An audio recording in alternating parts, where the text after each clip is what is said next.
Баршаңызға сәлем, каналыма қош келдіңіздер. Бүгін сливадан мохито дайындайтын боламыз. Алдымен сливаларымызды жақсылап жуып дайындап аламыз. Одан кейін банкаларымызды да жақсылап жуып, булап стерилизовать етіп алатын боламыз. Бізге лимон қажет болады. Лимон, мята және де слива. Осы үш құрамнан оп-оңай мохито дайындайтын боламыз. Лимондарымызды дәл осылай видеодағыдай етіп, долькалатып кесіп дайындап аламыз. Және де ортасындағы дәндерді алып тастауымызға да болады. Ал оған дейін достар, каналыма тіркеліп, лайк басып, рецептерім ұнап жатса, комментарийға пікірлеріңізді қалдырсаңыздар болады. Қазақ тілді каналдың дамуына үлесіңізді қоса отырыңыздар. Одан кейін таптаза жақсы жуылған, буланған банкамызға сливаларымызды салатын боламыз. Сливаларымыз міндетті түрде қатты болуы қажет, жұмсарып кеткен жарамайды. Одан кейін лимонымызды саламыз, және де жақсы жуылған мятаңызды салсаңыздар болады. Мятаны негізі көбірек қосқан жақсы, өте дәмді болып шығады. Мятаның дәмі ерекше болып шығады. Және де үстіне қажет мөлшердегі қантымызды саламыз. Мен мына жерде 3 литрлік банкаға жауып жатырмын.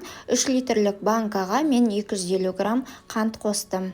Негізі өзіңіздің қалауыңызша негізі тәттірек қылғыңыз келсе, одан да көбірек жасасаңыздар болады. Менде мына жерде сливам ондай ащы, қышқыл емес, сондықтан мен өте қатты көп қосқан жоқпын. 250 грамм жеткілікті деп ойлаймын. Мятаның дәмі өте дәмді болып шығады, сол себепті мятаны аямай қоса беруіңізге болады. Және де байқағаныңыздай, мен бірден қантын салып жатырмын. Мен жыл сайын дәл осы рецептпен жабамын.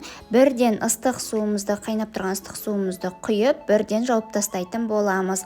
Кейбір рецепттерде бірінші банкаға қантты салмай суды бетінен құйып, жарты сағат ұстап, одан кейін бір қайнатып кастрюльге дәл сол суды қайнатып алып, содан кейін қайтадан құятын болады. Мен дәл осы рецептпен жыл сайын жабамын, және де өте оңай жолы деп ойлаймын. Бір-ақ рет суды құйып жауып тастаймын. Байқағандарыңыздай өте оңай рецепт, және де ешқандай өзгешелігі жоқ, ешқандай атылмайды. Жақсылап тексеріп жауып болғаннан кейін банкамызды аунатып, ішіндегі қантын шайқап алатын боламыз. Одан кейін ыстық күйінде одеялға немесе көрпешелерге орап, жылы жерде бір күнге қойып қоямыз. Қанты еруі қажет.